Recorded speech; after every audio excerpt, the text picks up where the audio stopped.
오늘도 주님의 은혜와 사랑이 넘치는 하루가 되시기를 예수님의 이름으로 축복합니다. 아멘. 오늘 말씀은 아브라함이 그 종을 자신의 아들 이삭의 아내를 구하고자 고향 땅으로 보내는 그러한 장면이 나옵니다. 오늘 말씀을 통해서 우리가 한 가지만 기억하고 기도했으면 좋겠습니다. 먼저 24장 앞부분 말씀을 살펴보고, 그리고 우리가 함께 읽은 그 말씀을 이어서 살펴보면서 하나님께서 오늘 우리에게 원하시는 바가 무엇인지, 그 말씀하시는 것이 무엇인지 우리가 마음에 새기고 그 말씀 붙들고 기도하며, 또 우리 오늘 하루의 삶을 통해서 순종하며 주님의 뜻을 이루어 나가는 그런 복된 하루가 되기를 간절히 원합니다. 아멘. 어제도 말씀을 나눴지만 코로나가 단순히 감기 증상 정도로 가볍게 이렇게 지나갈 수도 있지만요, 확진이 됐을 경우 또 사람에 따라서 한 달, 두 달, 길게는 뭐 이렇게 6개월 이상 그 후유증이 가는 또 경우도 있다고 하더라고요. 저 같은 경우는 지금 이제 확진이 돼서 일주일 격리하고 2주가 지나서 3주 정도가 지나가는데 여전히 이 호흡이 일정하지 않고요.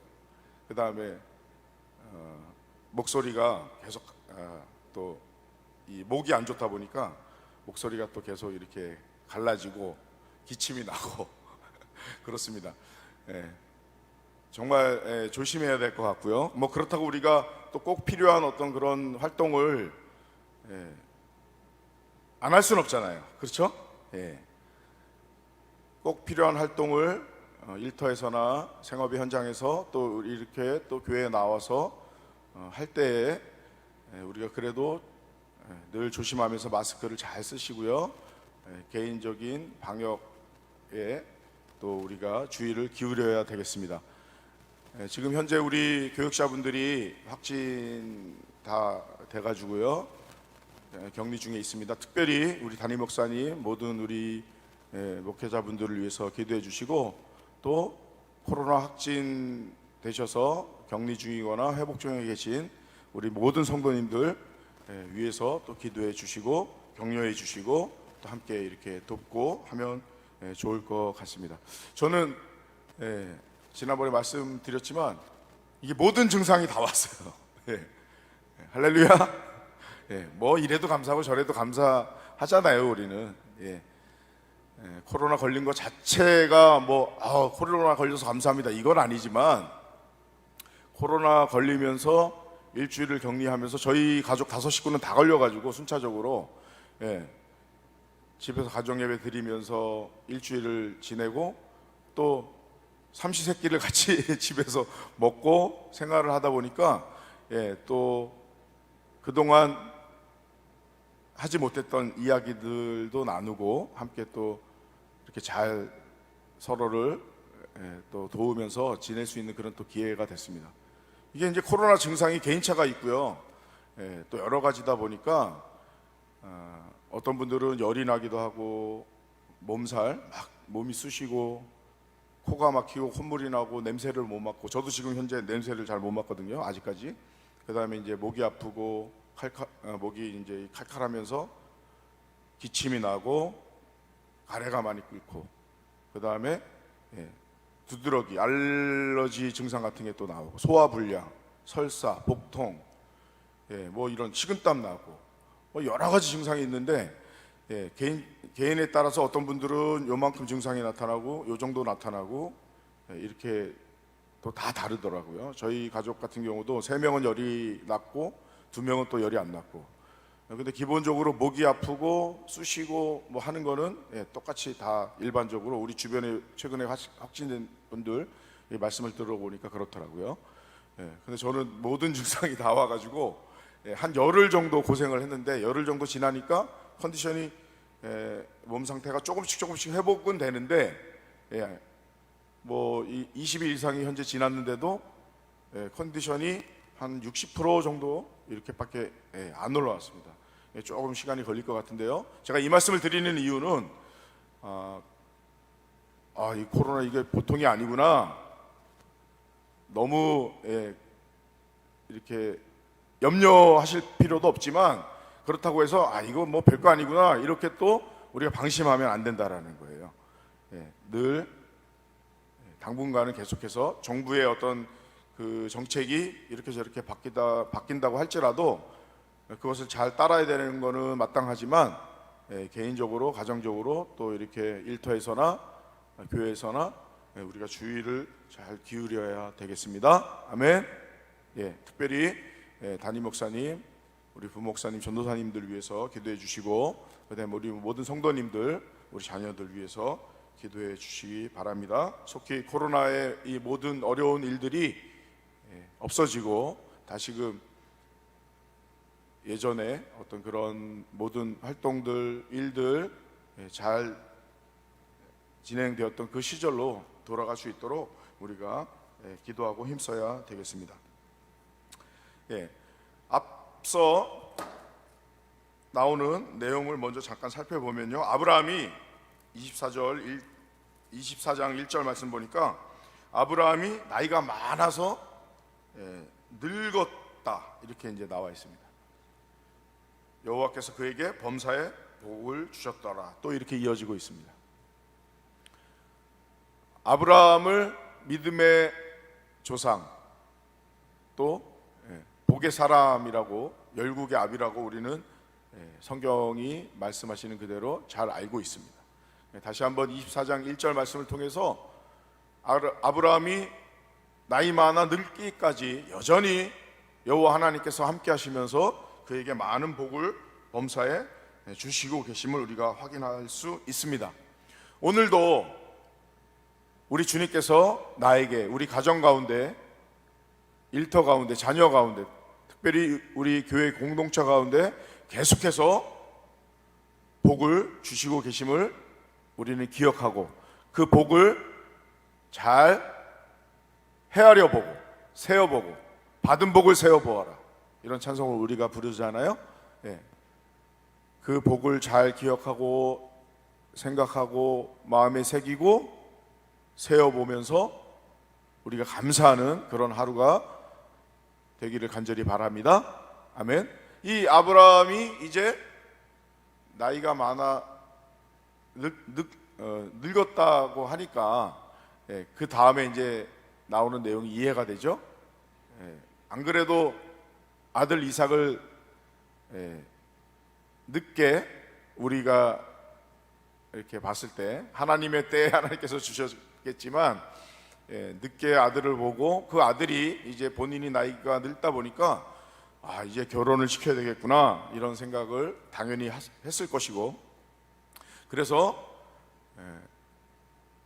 자신의 종을, 여기서 말하는 종은 그냥 단순하게 그냥 집안일을 돌보는 그런 그냥 허드렛 일을 하는 종이 아니라 종 중에서 가장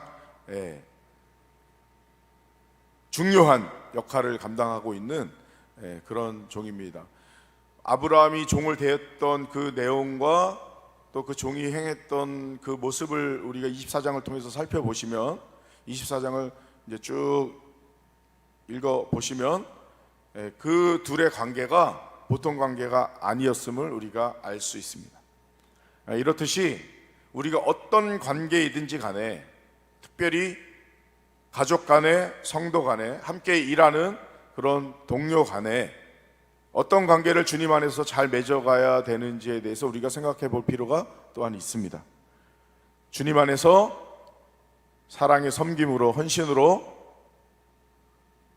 좋은 관계를 맺어 나가는 것, 이것이 정말 하나님 기뻐하시는 천국의 삶이라고 저는 믿습니다.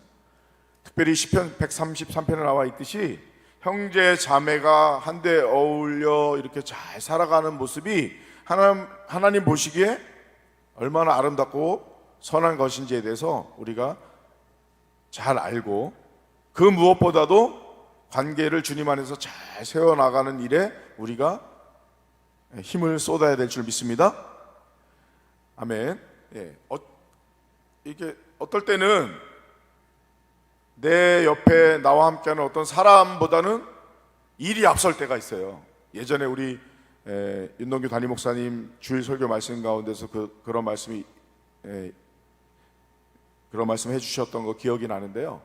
나도 모르게 일이 앞서가다 보면 사람이 뒤로 밀리다 보면 이 관계가 어그러지고 또 상처가 되고 또 이런저런 어려움이 생길 때가 많습니다. 그래서 그때 당시 제 기억으로는 목사님께서 나도 이렇게 돌아보니까 일이 앞설 때가 있었다, 이런 고백을 하시면서 말씀을 나누셨던 그런 기억이 납니다. 아무리 급하고 또 힘들고 어려운 상황이 있다고 할지라도 일이 우선이 되면 안 되고요, 사람이 우선이 됩니다. 일 때문에 사람이 필요한 것이 아니고 사람이 있으니까 일이 진행이 돼야 되는, 그것이 마땅한 것이지요. 하나님께서도 우리를 하나님 백성 삼으시고 자녀 삼으시고 일꾼 삼으셨잖아요. 일하라고 부르신 것도 있지만 하나님께서 부르신 근본적인 부르심은 하나님의 자녀로 우리를 삼아주시고 하나님과의 관계 안에서 각자가 또 가정이 교회가 그 맡기신 사명을 잘 감당할 수 있게 하시는, 그것이 주님의 분명한 섭리라는 것을 우리가 다시 한번 기억하면서, 너무 일을 앞세우면서 그것으로 인해서 관계가 틀어지거나 서로의 또 거리가, 심적인 거리가 또 물리적인 거리가 이렇게 멀어지거나 이런 일이 생기지 않고 오히려 관계가 더 돈독해지고 더 깊어지고 그 안에서 주님의 사랑이 더 경험되어지고 능력이 더 나타나는 그러한 삶으로 우리가 나아가야 될 줄 믿습니다. 그것을 위해서 우리가 늘 기도해야 되죠. 부부관계, 부모 자녀 관계, 목사님 성도 관계, 성도들 간에 또 이웃 간에 누구든지 우리가 늘 그렇게 관계를 잘 세워가야 되는 그런 또 중요한 일, 가장 중요한 그 사명에 대해서 우리가 잘 기억하고 주님 인도하심 따라서 잘 그 관계를 세워감으로 하나님께 영광 돌리는 그런 삶을 살아야 되겠습니다. 그 종을 이제 고향 땅으로 보내죠. 나홀의 성이라고 소개가 되어 있는데 메소포타미아 나홀의 성이라고 나와 있습니다. 그래서 그 종을 보내서 이삭의, 아브라함의 아들인 이삭의 아내를 이제 구하고자 해서 이제 그 종이 갔잖아요. 그런데 중요한 것은, 우리가 기억해야 되는 것은 그 상황 가운데서 우선적으로 다루어지는 내용이 무엇이냐면, 아브라함이 종에게 간곡히 부탁을 하면서 가장 중요하게 첫 번째 이야기했던 그 내용이 무엇이냐면, 하나님 말씀대로 그렇게 행해야 된다. 하나님 말씀이 우리에게 그렇게 임하였으니 그 말씀대로, 하나님의 그 뜻대로 하나님께서 역사하실 것이다. 이렇게 종에게 먼저 이야기합니다. 그 말씀이 24장 7절에 나와 있는데요, 이렇게 나와 있습니다. 제가 읽어볼게요. 하늘의 하나님 여호와께서 나를 내 아버지의 집과 내 고향 땅에서 떠나게 하시고 내게 말씀하시며, 누가 말씀하셨다고요? 누가 누구에게? 하나님께서 아브라함에게. 이것은 아브라함 한 개인에게 한 말씀이시기도 하지만 그 가정, 그 가문에게 한 말씀이시기도 하시고요, 또 이스라엘 민족을 향해서, 오늘날 예수 믿고 구원받은 하나님의 자녀들, 그리스도인들을 향해서 하나님께 하시는 말씀이라고 우리가 생각하면 되겠습니다. 우리가 주일날 특별히 이제 목사님을 통해서 말씀을 듣잖아요. 하나님께서 목사님을 통해서 말씀을 우리에게 주시잖아요. 그것은 목사님 개인한테만 주시는 것이 아니라 목사님과 우리 모든 성도님들, 모든 가정 가운데 우리 일신가족 모든 분들에게 어린 아이들에게까지도 다 주시는 말씀이잖아요. 그래서 어떤 교회들을 보면 주일날 하나님 주시는 그 말씀을 공과로 이렇게 만들어 가지고 교재로 만들어 가지고 속회 때나 또 아이들 모여서 예배 드리고 나서 분방 공부할 때 이렇게 나누는 또 그런 교회들도 많습니다. 뭐 꼭 그렇게 해야 되는 건 아니지만 중요한 것은 목사님을 통해서 주시는 말씀이 목사님 개인뿐만 아니라 우리 각자 모든 성도님들에게 또 우리 교회 공동체에게 주시는 하나님의 말씀이라는 것을 믿고 그 말씀에 붙들려서 그 말씀을 붙잡고 기도하면서 그 말씀대로 순종하며 살아가는 것이 우리의 삶의 부르심 가운데 가장 중요한 것이죠. 가장 기본적이고 가장 중요한 것이죠. 오늘 말씀을 통해서 우리가 볼 수 있듯이 첫 번째로 주님께서 먼저 이렇게 말씀해 주시는 거예요. 찾아와 주시는 거죠. 세상에 많은 여러 종교들을 보면 사람이 신을 찾아갑니다. 근데 우리 유일하게 예수님 믿는 기독교만은 하나님이 사람을 찾아와 주십니다. 그 대표적인 예가 예언적인 놀라운 사건이 무엇입니까? 오늘도 그 사건 때문에 우리가 이곳에 있을 수 있고 말씀 들을 수 있고 하나님 만날 수 있고 그 말씀 가지고 기도할 수 있고 순종할 수 있고 또 열매를 맺을 수 있는 것이죠. 그것은 무엇입니까? 주님이 나에게 찾아오셨다. 예수님이 이 땅에 오셨잖아요. 하나님이신 그분이 직접 이 땅에 인간의 모습으로 오셨잖아요. 찾아오셨습니다. 오늘도 우리 모두를 주님께서 부르셨기 때문에 주님 앞에 우리가 나올 수 있는 것이죠. 뭐 단순하게 좀 예를 들면 대통령 만나러 갈 때 우리가 그냥 내가 만나고 싶다고 아무 때나 가면 만날 수 있는 거 아니잖아요. 그렇죠? 그리고 대통령이 나를 찾아와 주는 게 아니잖아요. 그 사람 관계에서도 그렇게 만나는 것이 쉽지가 않습니다. 하물며 우리 하나님께서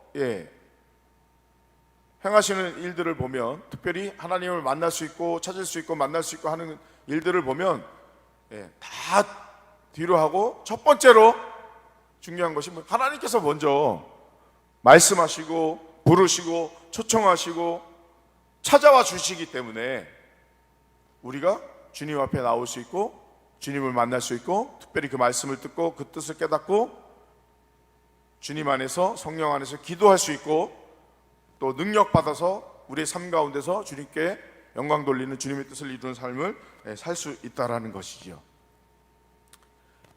주님의 말씀을 붙들고 살아갔던 아브라함이 그 종에게 다른 이야기 안 하죠. 주님 말씀대로 그렇게 해라.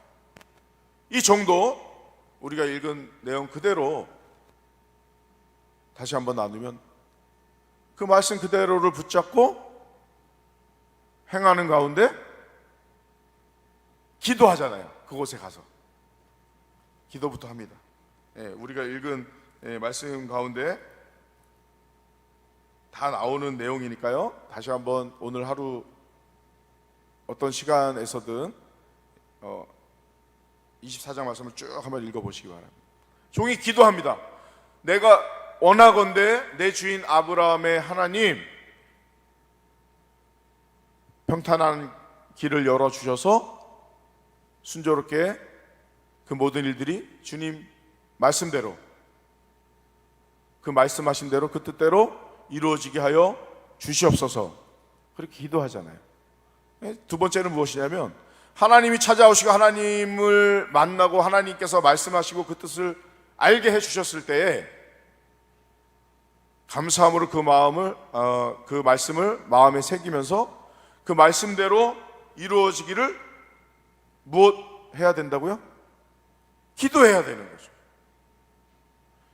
하나님 말씀이 임하고 하나님 만나주시는 은혜가 임함에도 불구하고 기도하지 않는 것은 그것을 중요하게 여기지 않고 하나님 말씀대로 내 삶에 이루어지기 원하지 않는다라는 겁니다. 내 뜻대로 살겠다라는 거예요. 그러니까 말씀을 듣는 것도 중요하지만 먼저는 하나님 만나는 것 그 자체가 중요하지만 하나님을 만났을 때 하나님 말씀을 들었을 때 아브라함의 종처럼 기도해야 되는 거죠. 주님의 그 뜻대로 이루어 주시옵소서 기도해야 된다라는 겁니다. 두 가지 예를 간단하게 들어볼게요. 마리아가 천사를 만나죠. 아들을 낳을 것이다.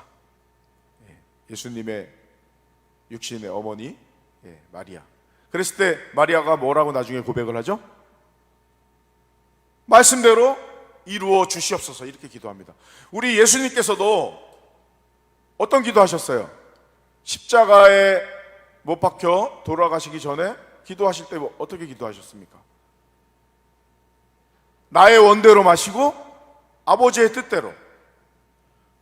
저는 좀 이렇게 하고 싶지만 주님의 뜻이 무엇인가요? 주님의 뜻을 묻는 것, 그것이 기도고, 또 주님의 뜻, 그 말씀하심을 내가 듣고 알았을 때 주님, 그 말씀이 이루어지기를 저도 원합니다. 그 말씀대로, 그 뜻대로 이루어 주세요. 그 말씀, 그 뜻을 이룰 수 있는 삶을 살 수 있도록 능력을 주세요. 이렇게 기도하면서 나아가야 될 줄 믿습니다. 아브라함 종이 그렇게 기도했을 때 말을 마치기도 전에 이 장면을 봤을 때는 우리 주님도 한편으로는 급하셔요. 그렇죠? 그냥 기도의 말을 다 마치기도 전에 리브가가 짠 하고 등장합니다. 베드로가 그물을 던졌을 때 주님께서는 이미 그 밑에 평소에는 있을 수 없는, 상식적으로 어부의 상식으로는, 세상의 상식으로는 있을 수 없는 고기들이 몰려 들어와 있었잖아요. 이미 주님은 그렇게 준비하고 계시잖아요. 우리가 잘 모를 뿐이지. 어제 우리 목사님 통해서도 말씀 나눴듯이 주님께서 홍해의 그 마른 땅을 준비하시는 그 순간을 우리는 모르지만 주님의 때에 마른 땅이 드러나는 그 역사를 보고 그 길을 건너가잖아요. 마찬가지입니다.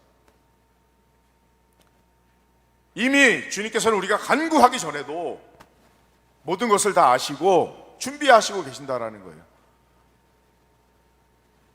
그런데 우리가 간구할 때, 그 말씀대로 순종하며 살아갈 때 하나님께서는 그 놀라운 역사를 밝히 드러내 주신다라는 거죠. 주님을 주목하고 그 말씀을 주목하고 하나님의 역사를 주목하는 사람들은 이미 하나님의 역사가 밝히 드러나지기 전에도 징조와 어떤 조짐을 알죠. 근데 꼭 그렇지 못하다고 할지라도 기도하면서 하나님 말씀 붙들고 순종하며 살아갈 때에 가정 가운데, 내 개인의 삶 가운데, 교회 가운데, 우리를 통해서 또 이 땅 가운데, 열방 가운데 하나님의 놀라운 역사가 일어난다는 것은 오늘도 계속되고 있습니다. 그 놀라운 주님의 역사에 동참하시는 주인공들이 되시기를 예수님의 이름으로 축복합니다. 아멘. 기도하겠습니다. 하나님 아버지 감사합니다. 주님의 놀라운 역사 가운데 오늘도 그 말씀 붙들고 기도할 때 그 뜻대로 이루어지는 놀라운 주님의 함께하심과 그 능력을 경험하게 하여 주시옵소서. 우리가 아래는 모든 기도의 제목 들으시고 응답하여 주시옵소서. 예수님의 이름으로 기도합니다. 아멘. 찬송가